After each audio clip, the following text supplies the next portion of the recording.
સમુદ્ર મંથનની કથા આખી થઈ. અને દેવતાઓને ચૂપી રીતે ભગવાન વિષ્ણુ પરમાત્માએ મોહિનીનો અવતાર લઈ અને અમૃત પાયું છે. પણ વચ્ચે રાહુ બેઠો અને એ રાહુની ચાડી ખાધી સૂર્ય અને ચંદ્રએ.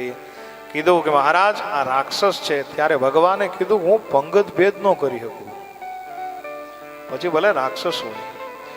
પણ એ જ ક્ષણે ભગવાનનું સુદર્શન નીકળ્યું, રાહુનું ગળું કપાણું. પણ એ સમય સુધીમાં રાહુનું જે પીધેલું અમૃત છે એ શરીરની અંદર પ્રવેશ કરી ગયું હતું. એટલે રાહુ ને કેતુ બે થયા. વળી પાછું સુદર્શન નીકળ્યું ત્યારે ભગવાન શિવે ના પાડી, હવે રેવા દો, આ જેટલા થાય એટલા નડશે.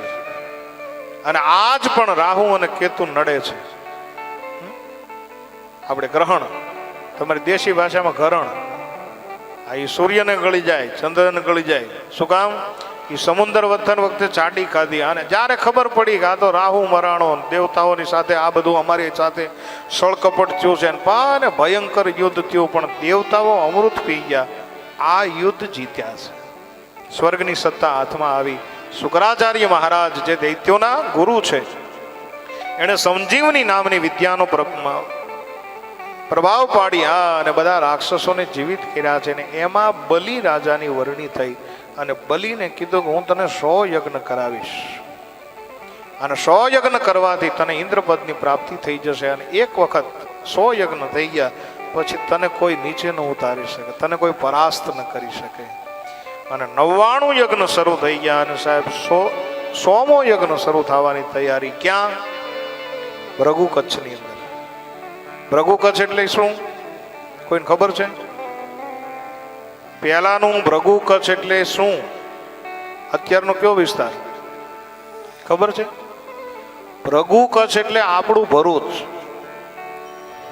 આ સુરતની બાજુમાં જે ભરૂચ આવ્યું ને 56 કિલોમીટર, આ બસ એ ભરૂચની અંદર સુંદર મજાનો યજ્ઞ.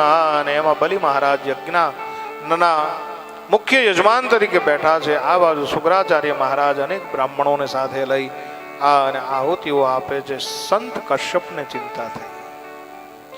મનમાં વિચાર આવ્યો કે જો મારા જ દીકરા છે, દિતિના દૈત્ય, અદિતિના દૈત્યો અને દિતિના બધા દૈત્યો દાનવો, દેવતા અને દાનવો મૂળ ભાઈઓ છે, પણ માં જુદી, પિતા એક. કશ્યપને ચિંતા થઈ. અદિતિને 12 દિવસનું પયોવ્રત વિધિ આપ્યું કે તમે આ વ્રતનો વિધિ કરો.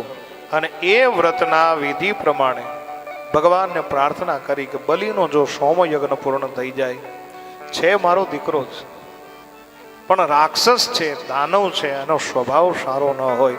અને સ્વભાવ સારો ન હોવાના નાતે સત્તામાં આવેલો માણસ જો અયોગ્ય હોય તો સત્તાનો ઉપયોગ ન થાય, ઉપભોગ થાય. એટલા માટે કશ્યપ સંતને ચિંતા થઈ અને 12 દિવસનું પયોવ્રત વિધિ આપ્યું છે. અને અંતે ફાગણ મહિનાના અંદર ફલ સ્વરૂપે એક અવતાર થયો. એમનું નામ છે ભગવાન વામન. બડે ભાવ और श्रद्धा के साथ जय जयकार करें. बोलिए वामन नारायण भगवान.